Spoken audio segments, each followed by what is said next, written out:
When I first started to learn about awakening in my 20s, I read The Power of Now by Eckhart Tolle, like lots of people did.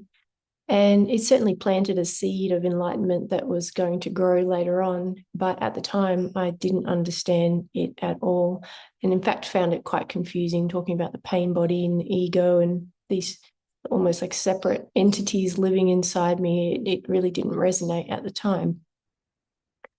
But many people are able to get quite a strong conceptual understanding of awakening and of reality through reading texts.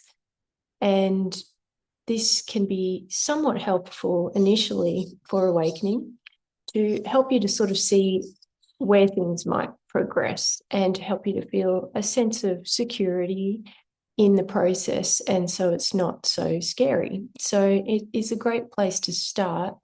And that is to learn all you can about awakening, however you want to do that, watching videos, reading old scriptures, or reading books, or whatever it is.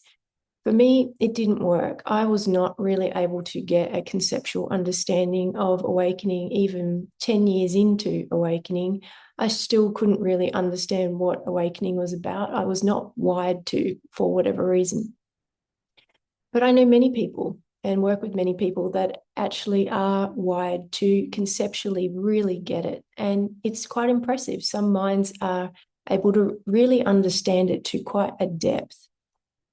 But this is not the same as experiencing reality and can be a block for people. So people that are quite good at conceptually understanding it, they may start a YouTube channel or a blog, they may write about it, they may be good at interpreting old teachings and rehashing them in a modern way.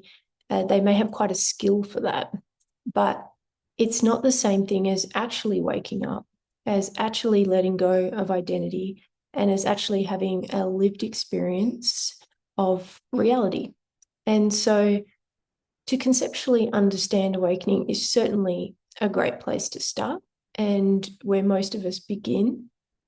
But then for awakening to progress, we really want to shift into having awakening experiences, we could call them, or glimpses of reality, but we want to start to realize and actually experience what we are. And so there's a number of different ways to do that, but meditation was the way that I chose, but also many times it happens as a grace. And so I had awakening experiences in my 20s where things would just go completely still, like a pause button was pressed.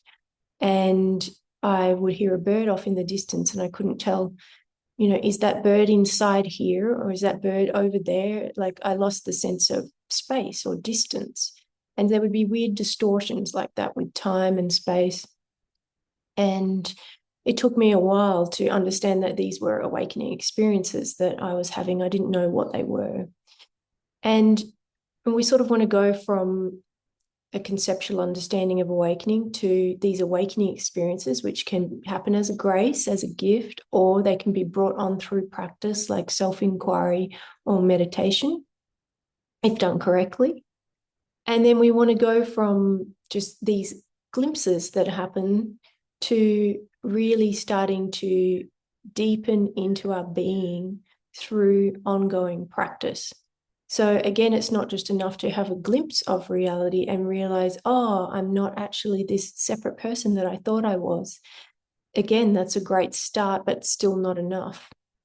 Perhaps it's enough to start awakening, going to see, I'm not the separate self. I'm not ego. I'm not the mind. I'm not the thoughts. I'm not the body. However it was shown to us in the realization is a really wonderful beginning and perhaps the start to the actual awakening journey.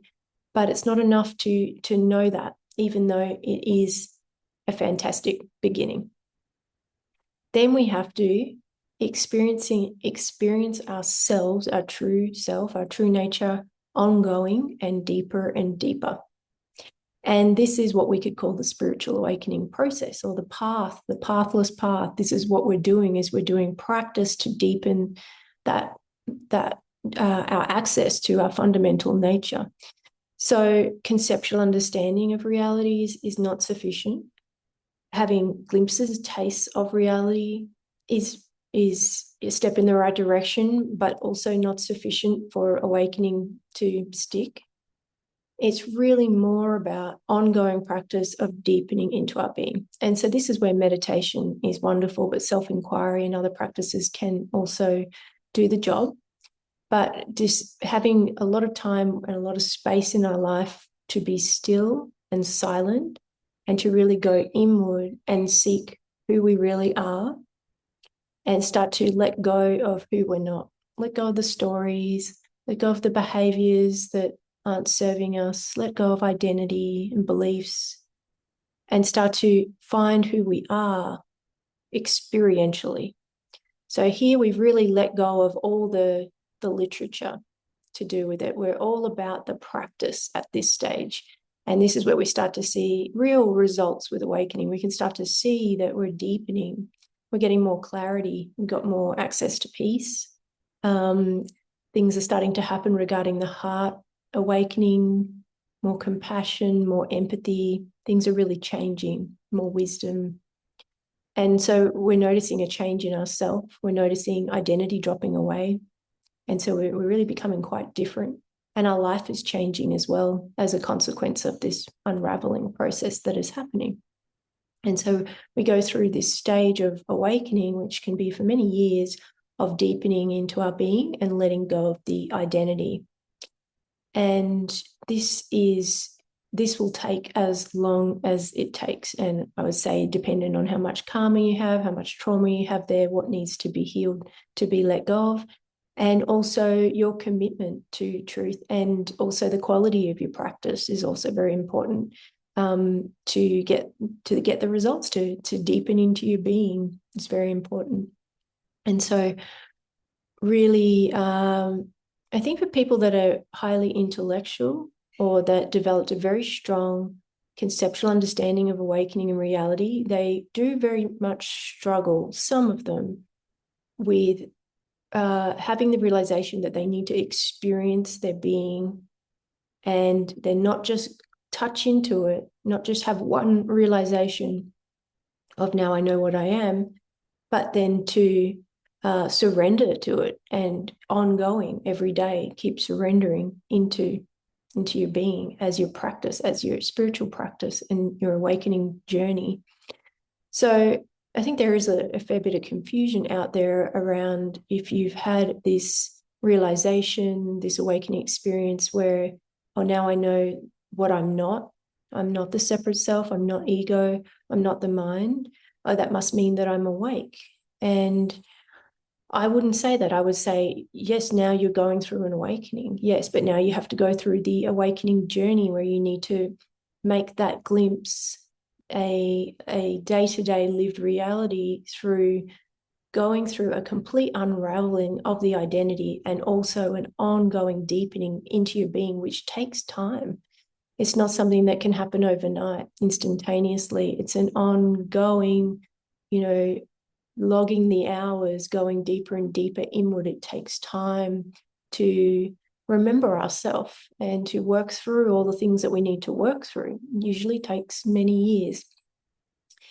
So that's the difference between conceptual understanding of awakening through having an initial opening, which can be legitimate and really accessing reality, but confusing that for being awake or for the awakening process being completed. That's another place where people can get confused.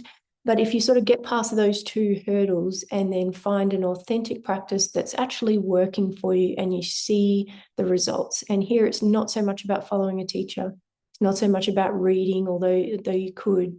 It's more about, am I doing a quality practice that's really working for me? And am I finding a way to also heal my karma and my trauma and the imprints in the body?